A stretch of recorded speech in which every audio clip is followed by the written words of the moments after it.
You now know how to calculate the determinant of a square matrix.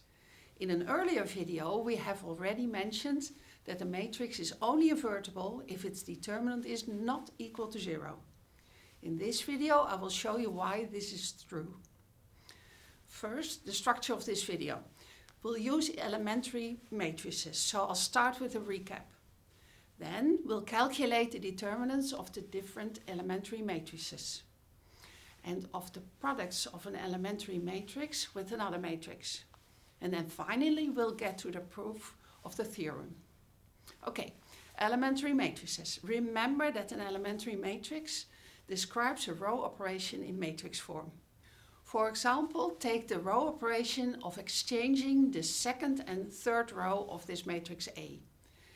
This is the elementary matrix associated with this row operation. You find it by applying the same row operation to the identity matrix. If you left multiply matrix A by elementary matrix E, the product E times A gives matrix B. So indeed, the elementary matrix describes this row operation in matrix form. Next, we'll calculate the determinants of the elementary matrices. There are three kinds of elementary matrices. The first kind is for interchanging two rows. The determinant of the identity matrix is of course 1. The elementary matrices are the identity matrix on which the row operation has been applied. And we know what those row operations do to the determinant. So, the elementary matrix for interchanging two rows has a determinant of -1. The determinant of the elementary matrix that multiplies a row by k is equal to k. Remember that if k would be 0, the operation would not be reversible.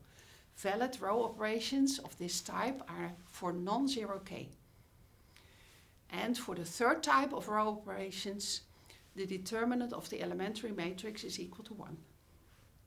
There are no other types of row operations, so we can conclude that the determinant of an elementary matrix is either plus or minus 1 or a non-zero constant k. So it is never equal to 0.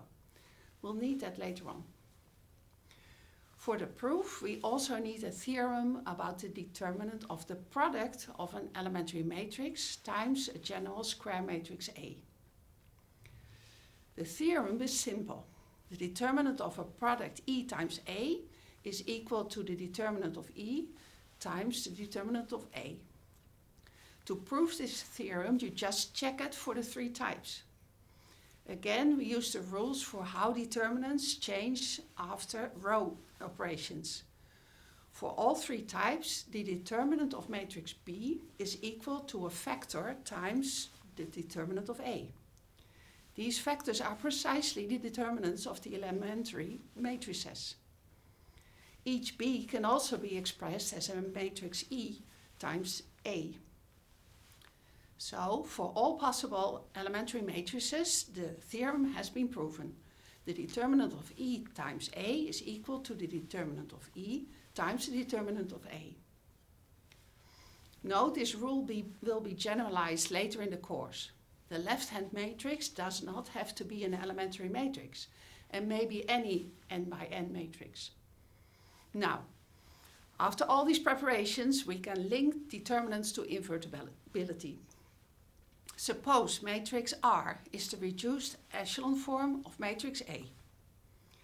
R has been obtained by applying a number of row operations, say in total Q row operations. So A left multiplied by Q elementary matrices gets us matrix R. Take the determinant of both sides of this expression. We can apply the rule that we have just derived about the determinant of product E times A. Apply this rule Q times. Remember that the determinant of an elementary matrix is never equal to 0, so the product of these Q determinants is also non-zero. Okay, and finally we arrive at invertibility. Two cases. Matrix A is either invertible or it is singular. If it is invertible, it can be row reduced to the identity matrix. So matrix R is the identity matrix. The determinant of R is thus 1. With our new expression for the determinant of A, we see that the determinant of A is non-zero.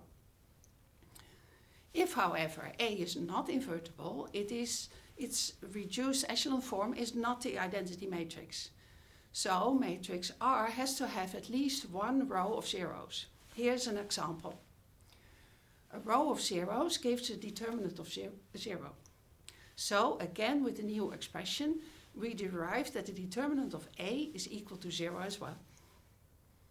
We have derived that the invertibility of a square matrix is equivalent to its determinant being non-zero.